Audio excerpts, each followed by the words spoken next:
Hi, welcome to CSR centre. CSR online training Kannada ಚಾನೆಲ್ಗೆ ನಿಮ್ಮೆಲ್ಲರಿಗೂ ಸ್ವಾಗತ. ನೀವಿನ್ನ ನಮ್ಮ ಚಾನೆಲ್ ಅನ್ನ ಸಬ್ಸ್ಕ್ರೈಬ್ ಮಾಡಿಲ್ಲ ಅಂದ್ರೆ ಪ್ಲೀಸ್ ಸಬ್ಸ್ಕ್ರೈಬ್ ಮಾಡಿ ಮತ್ತು ಬೆಲ್ ಐಕಾನ್ ಅನ್ನು ಕ್ಲಿಕ್ ಮಾಡಿ.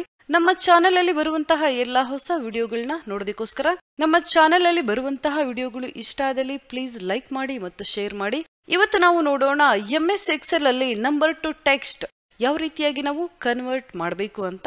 ಅಂದ್ರೆ ಯಾವುದೇ ಒಂದು ನಂಬರ್ಸ್ ಅನ್ನ ನಾವಿಲ್ಲಿ ಟೈಪ್ ಮಾಡಿದಾಗ ಆ ನಂಬರ್ಸ್ ಅನ್ನ ಟೆಕ್ಸ್ಟ್ ಆಗಿ ಕನ್ವರ್ಟ್ ಮಾಡಬೇಕು ಅಂದಾಗ ಯಾವ ರೀತಿಯಾಗಿ ಟೆಕ್ಸ್ಟ್ ಆಗಿ ಕನ್ವರ್ಟ್ ಆಗುತ್ತೆ, ಅದಕ್ಕೆ ನಾವು ಯಾವ ರೀತಿಯಾಗಿ VBA ಕೋಡಿಂಗ್ ಅನ್ನ ಮಾಡಬೇಕು ಅಂತ ಇವತ್ತು ನಾವು ನೋಡೋಣ. ಮೊದಲು ನಾವಿಲ್ಲಿ ನಮ್ಮ ಎಕ್ಸೆಲ್ ಅಲ್ಲಿ ಡೆವಲಪರ್ ಟ್ಯಾಬ್ ಅನ್ನ ನಾವಿಲ್ಲಿ ಓಪನ್ ಮಾಡ್ಕೋಬೇಕಾಗತ್ತೆ. ನೀವಿಲ್ಲಿ ನೋಡಬಹುದು ಹೋಮ್, ಇನ್ಸರ್ಟ್, ಪೇಜ್ ಲೇಔಟ್ ಈ ಟ್ಯಾಬ್ಗಳು ಮಾತ್ರ ಇದೆ, ಇಲ್ಲಿ ಡೆವಲಪರ್ ಟ್ಯಾಬ್ ಇಲ್ಲ.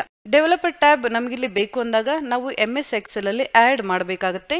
ಫೈಲ್ ಟ್ಯಾಬ್ ಮೇಲೆ ನಾನಿಲ್ಲಿ ಕ್ಲಿಕ್ ಮಾಡ್ತಾ ಇದ್ದೀನಿ. ನಂತರ more options, customise ribbon option ಮೇಲೆ ನಾವಿಲ್ಲಿ ಕ್ಲಿಕ್ ಮಾಡಬೇಕಾಗುತ್ತೆ. ನೀವಿಲ್ಲಿ ನೋಡಬಹುದು ಮೈನ್ ಟ್ಯಾಬ್ಸ್, ಕೆಲವೊಂದು ಟ್ಯಾಬ್ಗಳು ನಮಗಿಲ್ಲಿ ಕಾಣಿಸ್ತಾ ಇದೆ. ಡೆವಲಪರ್ ಟ್ಯಾಬ್ ಇಲ್ಲಿ ನಮಗೆ ಸಿಗುತ್ತೆ, ನಾವಿಲ್ಲಿ ಕ್ಲಿಕ್ ಮಾಡಬೇಕಾಗುತ್ತೆ. ನಂತರ ಓಕೆ ನಾನಿಲ್ಲಿ ಕೊಡ್ತಾ ಇದ್ದೀನಿ. ನೀವಿಲ್ಲಿ ನೋಡಬಹುದು ಡೆವಲಪರ್ ಟ್ಯಾಬ್ ನಮ್ಗೀಗ ಬಂದಿದೆ. ಈ ರೀತಿಯಾಗಿ ನಾವು MS Excel ಅಲ್ಲಿ ಡೆವಲಪರ್ ಟ್ಯಾಬ್ ಅನ್ನ ಓಪನ್ ಮಾಡ್ಕೋಬೇಕಾಗುತ್ತೆ. ಇಲ್ಲಿ ನಾವೀಗ VBA ಕೋಡಿಂಗ್ ಅನ್ನ ಮಾಡಬೇಕಾಗುತ್ತೆ. ವಿಜುವಲ್ ಬೇಸಿಕ್ ಆಪ್ಷನ್ ಮೇಲೆ ನಾನಿಲ್ಲಿ ಕ್ಲಿಕ್ ಮಾಡ್ತಾ ಇದ್ದೀನಿ, ಅಥವಾ ಶಾರ್ಟ್ ಕಟ್ ಕೀ ಸಹ ನೀವಿಲ್ಲಿ ಯೂಸ್ ಮಾಡಬಹುದು, Alt+F11. ನಂತರ ನಾವಿಲ್ಲಿ ಇನ್ಸರ್ಟ್ ಟ್ಯಾಬ್ ಅಲ್ಲಿ ಮಾಡ್ಯೂಲ್ ಆಪ್ಷನ್ ಮೇಲೆ ಕ್ಲಿಕ್ ಮಾಡಬೇಕಾಗುತ್ತೆ. ಮ್ಯಾಕ್ಸಿಮೈಸ್ ನಾವಿಲ್ಲಿ ಮಾಡೋಣ. ಈಗ ನಾವು ಕೋಡಿಂಗ್ ಅನ್ನ ಬರೀಬೇಕಾಗುತ್ತೆ. ನೀವಿಲ್ಲಿ ಕೋಡಿಂಗ್ ಅನ್ನ ಮಾಡಬೇಕಾಗುತ್ತೆ. ನೀವಿಲ್ಲಿ ನೋಡ್ತಾ ಇರಬಹುದು ವಿಜುವಲ್ ಬೇಸಿಕ್ ಕೋಡಿಂಗ್ ಅನ್ನ ನಾನಿಲ್ಲಿ ಬರೆದಿದ್ದೀನಿ. ಈ ರೀತಿಯಾದ ಒಂದು ಕೋಡಿಂಗ್ ಅನ್ನ ನೀವಿಲ್ಲಿ ಬರೀಬೇಕಾಗುತ್ತೆ. Ctrl+C ಕಾಪಿ ಮಾಡಿ ನಾವಿಲ್ಲಿ ಪೇಸ್ಟ್ ಮಾಡಬೇಕಾಗುತ್ತೆ. ನೀವಿಲ್ಲಿ ನೋಡಬಹುದು ಡಿಕ್ಲರೇಷನ್ಸ್ ನಮ್ಗಿಲ್ಲಿ ಕಾಣಿಸ್ತಾ ಇದೆ, Ctrl+V ಪೇಸ್ಟ್. ಕೋಡಿಂಗ್ ನಾವಿಲ್ಲಿ ಪೇಸ್ಟ್ ಮಾಡಿದ ನಂತರ ಸ್ಪೆಲ್ ನಂಬರ್ ಆಪ್ಷನ್ ನಮ್ಗಿಲ್ಲಿ ಕಾಣ್ತಾ ಇದೆ. ನಂತರ ನಾವಿಲ್ಲಿ ಫೈಲ್ ಅನ್ನ ಸೇವ್ ಮಾಡೋಣ. ಸೇವ್ ಆಪ್ಷನ್ ಮೇಲೆ ನಾನಿಲ್ಲಿ ಕ್ಲಿಕ್ ಮಾಡ್ತಾ ಇದ್ದೀನಿ. Excel macro enable workbook ನಾವಿಲ್ಲಿ ಸೆಲೆಕ್ಟ್ ಮಾಡ್ಕೋಬೇಕಾಗತ್ತೆ. ನಂತರ ಸೇವ್. ನಾವಿಲ್ಲಿ ಯಾವ ವರ್ಕ್ ಬುಕ್ ಅಲ್ಲಿ ಕೋಡಿಂಗ್ ಅನ್ನ ಮಾಡಿರ್ತೀವಿ ಆ ವರ್ಕ್ ಬುಕ್ ಅಲ್ಲಿ ಮಾತ್ರ ನಾವು ನಂಬರ್ಸ್ ಟು ಟೆಕ್ಸ್ಟ್ ಆಗಿ ಕನ್ವರ್ಟ್ ಮಾಡಬಹುದು.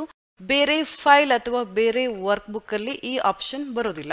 ನಂತರ ನಾವಿಲ್ಲಿ ಮಿನಿಮೈಸ್ ಮಾಡೋಣ ಅಥವಾ ಕ್ಲೋಸ್ ನಾವಿಲ್ಲಿ ಮಾಡಬಹುದು. ನಾವಿಲ್ಲಿ ನಂಬರ್ಸ್ ಅನ್ನ ಟೈಪ್ ಮಾಡೋಣ. ಈಗ ನಾವು ಫಾರ್ಮುಲಾವನ್ನ ಇನ್ಸರ್ಟ್ ಮಾಡೋಣ. ಈಕ್ವಲ್ ಸಿಂಬಲ್ SP ನಾವಿಲ್ಲಿ ಟೈಪ್ ಮಾಡಿದ್ರೆ ಸ್ಪೆಲ್ ನಂಬರ್ ಫಾರ್ಮುಲಾ ನಮ್ಗಿಲ್ಲಿ ಬರ್ತಾ ಇದೆ. ಡಬಲ್ ಕ್ಲಿಕ್ ಮಾಡಿ ಓಪನ್ ಮಾಡ್ಕೊಳ್ಳೋಣ. ನಂಬರ್ ನಾವಿಲ್ಲಿ ಸೆಲೆಕ್ಟ್ ಮಾಡಬೇಕಾಗುತ್ತೆ. Close bracket, enter.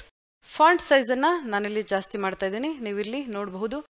ಸೇಮ್ ಇದೇ ಫಾರ್ಮುಲಾ ನಾವಿಲ್ಲಿ ಡ್ರ್ಯಾಗ್ ಮಾಡೋಣ. ಈ ರೀತಿಯಾಗಿ ನೀವಿಲ್ಲಿ ನೋಡಬಹುದು ಯಾವ ರೀತಿಯಾಗಿ ನಂಬರ್ಸ್ ಇಲ್ಲಿ ಟೆಕ್ಸ್ಟ್ ಆಗಿ ಕನ್ವರ್ಟ್ ಆಗಿದೆ ಅಂತ. ಈ ರೀತಿಯಾಗಿ ನಾವು MS Excel ಅಲ್ಲಿ VBA ಕೋಡಿಂಗ್ ಅನ್ನ ಮಾಡಬೇಕಾಗುತ್ತೆ. ನಂತರ ಮಾತ್ರ ನಮ್ಗಿಲ್ಲಿ text numbers to text convert option ನಮ್ಗಿಲ್ಲಿ ಸಿಗುತ್ತೆ. ಅಥವಾ MS Excel ಅಡ್ವಾನ್ಸ್ ಸಹ ನಾವಿಲ್ಲಿ ಯೂಸ್ ಮಾಡಬಹುದು, ಪೇಯ್ಡ್ ವರ್ಷನ್ ಇದ್ದಾಗ ಮಾತ್ರ. ಮುಂದಿನ ದಿನಗಳಲ್ಲಿ VBA ಕ್ಲಾಸ್ ಅಲ್ಲಿ ನಾನು ಡೀಟೇಲ್ ಆಗಿ ನಿಮಗೆ ಹೇಳ್ತಾ ಹೋಗ್ತೀನಿ ಯಾವ ರೀತಿಯಾಗಿ ನಾವು MS Excel ಅಲ್ಲಿ ಕೋಡಿಂಗ್ ಅನ್ನ ಮಾಡಬೇಕು ಅಂತ.